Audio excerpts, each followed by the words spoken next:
Hello. हमारे बीच अभी नायक साहब हैं, नायक दीपचंद जी। ये आज ही होटल में आए हैं। ये इन्होंने कारगिल कारगिल के बाद ऑपरेशन रक्षक Jammu and Kashmir, operation Vijay Kargil, operation पराक्रम, ऑपरेशन रक्षक में रेजिमेंट की खुफिया विभाग में कश्मीरी रेंज को करते हुए कुछ महीनों तक ड्यूटी भी की। लगभग आठ आठ आतंकवादियों को मौत के घाट उतारने में अहम रोल अदा किया। और ऑपरेशन में गोलोबिया के ऊपर सबसे पहला गोला इन्होंने ही दागा था तोप से। अब अनफॉर्चुनेटली साहब के ऊपर भी अटैक हुआ और इनकी दोनों टांगे और सिर हाथ में इनको गंवाना पड़ा। ये बड़ी दुख की बात है। बाकी इनका जज्बा हौसला देखते हुए हम सलाम करते हैं। Salute to Deepchand ji, thank you. आप कुछ बोलना।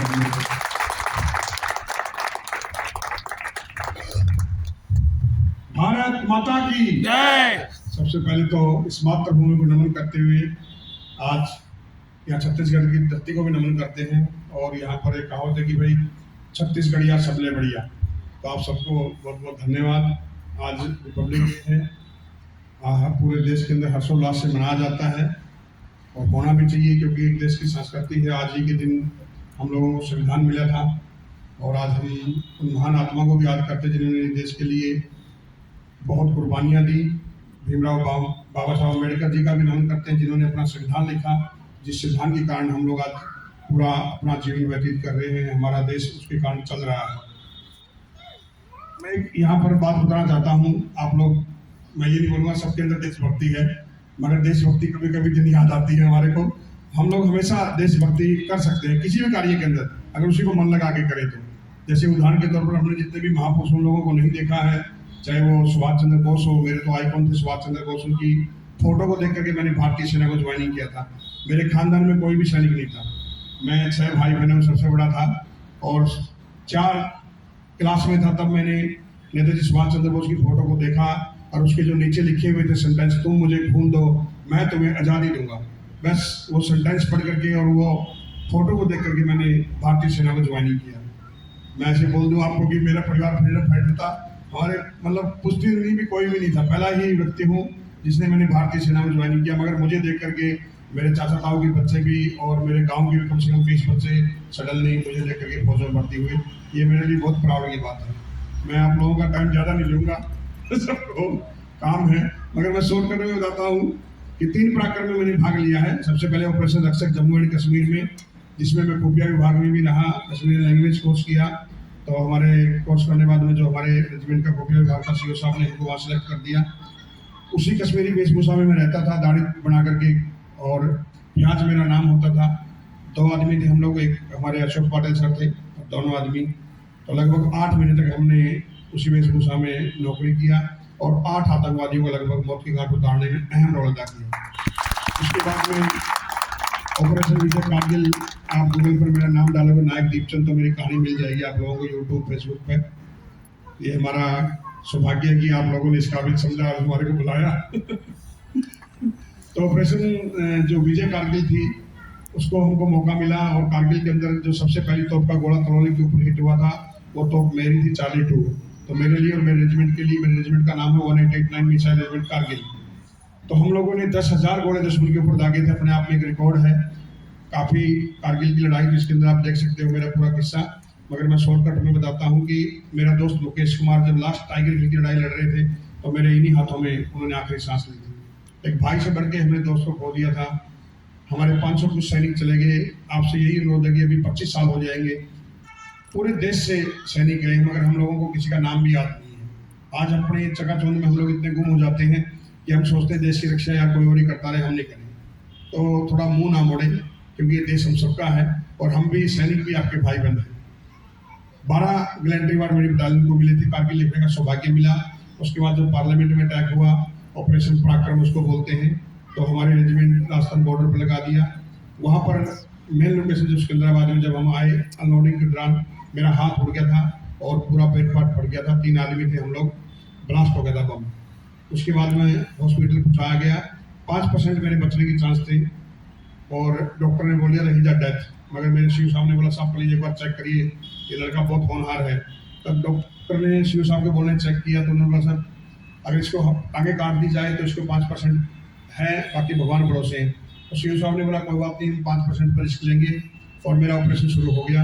रात भर मेरा ऑपरेशन चला था, 12 बोतल मुझे खून की चढ़ा था और 72 घंटे का टाइम दिया था डॉक्टर साहब ने कि 72 घंटे में होश आ जाएगा तो उसकी कार्रवाई बताएंगे आगे की। मगर जाको राके सैया मार सके ना कोई, 12 घंटे बाद ही मेरी आंखें खुल गई। और जो मेरे दोस्त हैं उन्होंने नर्स को बताया, नर्स ने डॉक्टर को बताया, डॉक्टर ने मेरे शिव साहब को फोन किया कि सर जवान को होश आ गया है और शिव साहब के मुँह से निकला अभी नहीं मरेगा। तो डॉक्टर बोला मैं डॉक्टर हूँ या आप हो? बोला सर मैंने उस लड़के को देखा हुआ है, एक बार उसने पिकअप कर लिया, आप टेंशन मत लीजिए। तो शिव साहब की बात बोली आज मैं आपके सामने हूँ। ये हमारे अंदर इतना अपनापन क्यों आता है? क्योंकि हम हमेशा राष्ट्र को समर्पित रहते हैं। अगर आपने हिंदुस्तान को सच में अगर देखना है तो भारतीय सेना को देखिए आप।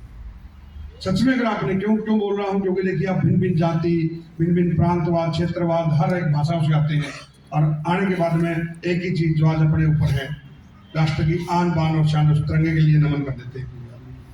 तो आप अगर हम भारतीय सेना को देख के आज के दिन चले ना तो हम लोग जो आपस में हिंदू मुसलमान सिख ईसाई, तुम कौन, राजपूत, SC BC, ये झगड़ा खत्म हो जाएगा। सच्चाई बता रहे हैं हम लोग आपको। हम अपने स्वार्थ के लिए हम लोगों ने देश के टुकड़े करना चाहते हैं और एक दूसरे को बस ऐसे ही बोलते जाते हैं, अपना काम करते हैं। नहीं, ऐसा नहीं होना चाहिए।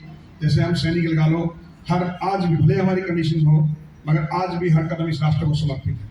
तो आज के दिन जैसे भी 2 दिन पहले हम लोगों ने कितना उत्साह था हमारे अंदर, भगवान श्री रामचंद्र जी के जो उद्धार हुआ मंदिर का, सिर्फ खाली एक दिन के लिए नहीं होना चाहिए, उनके 5 दिनों पर चलना चाहिए हम लोगों ने कि वो चारों भाई कैसे रहते थे। आज आप देखिए हम लोग एक दिन जय श्री राम बोलते हैं, बाजू में पूछते हैं भाई साहब ये भाई साहब घर कहाँ है, सगा भाई को बोल देते हैं हमें नहीं पता नहीं है। कितनी हमारे अंदर नफरत भरी हुई है। किसके लिए?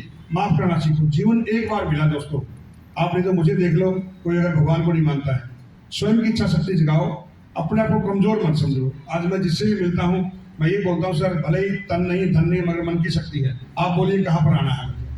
तो अपने आप को कभी भी मायूस मत समझो। आप भी जो भी ड्यूटी कर रहे हैं इस ड्यूटी के दौरान भी कभी भी कोई छोटी बड़ी ड्यूटी नहीं है, एक दूसरे को नीचा दिखाने की कोशिश मत करो। मैं क्यों बोल रहा हूँ, हमारे यहाँ नाई, तेली, धोबी, स्वीपर, वाशरमैन सब हम फौजिया मिलकर काम करते हैं। कभी हम लोग किसी को नहीं बोलते यार तुम ये है वो है, नहीं, फिर मतलब क्या सेना है।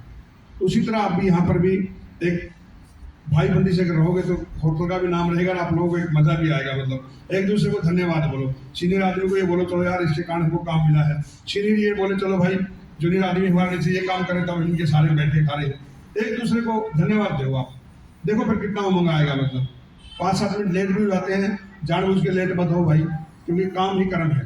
हम सैनिकों को लगा लो 1 सेकंड भी 10 मिनट नहीं हो सकते। एक बार हुक्म करो, मुझे यहाँ पता होता पहले तो मैं मेरी कोटी काटी डाल के आता, तो क्योंकि आज के दिन तो सैनिकों के लिए है। मगर फिर भी मैं यही चाहता हूँ कि जैसे आप इस होटल में भी हैं, हम वर्दी पहन के देश की सेवा कर रहे हैं, तो उन सैनिकों के लिए हम लोग कुछ नहीं कर सकते तो उनका सम्मान तो कर सकते हैं। जब भी आपको कुछ सैनिक मिले कोशिश करेंगे अपनी तरफ से कुछ न कुछ करेंगे। और मैं ये इसलिए बोल रहा हूँ, आप खुद अपने दिल में झांकिए, भारतीय सेना है जो इस देश की ऑक्सीजन है। जैसे ही अगर वो 2 मिनट के लिए बॉर्डर से हट जाएगी तो हमारे देश का क्या हाल होगा ये बताइए। हम लोग टेम्परेरी नहीं है कि 5 साल तक आएंगे और फिर चले जाएंगे, हम लोग परमानेंटली। आज वर्दी भी नहीं है तब भी हमारे अंदर वही देशभक्ति है। आज कभी भी यूज करके देख लो, आज हमें बिल्कुल भी ऐसा नहीं होगा कि भाई हमारे वर्दी चलेगी और हमारे अंदर से देशभक्ति चलेगी। तो आप लोगों से भी हम यही उम्मीद करते हैं आज के दिन कि कुछ न कुछ करो इस राष्ट्र के लिए। गाड़ी घोड़ा बंगला हर आदमी बना के चला जाएगा, कोई अलग से नहीं करके जाएगा, मगर आप कुछ ऐसा काम करके जाओ जिससे कि आपको जाने के बाद भी ये राष्ट्र याद रखे। जीना मरना अपने हाथ में नहीं है साथियों। चाहे वो राजा के घर में जन्म हुआ हो, चाहे वो झोपड़ झपड़ी में जन्म हुआ हो, किसी के हाथ में है क्या? आज हम बोल देते हैं तुम कौन से कुल से हो, तुम कौन से कुल से, वो हमारे हाथ में नहीं, वो प्रभु के हाथ में है, मगर कर्म हमारे हाथ में। आज जितने भी महापुरुषों को हम याद कर रहे हैं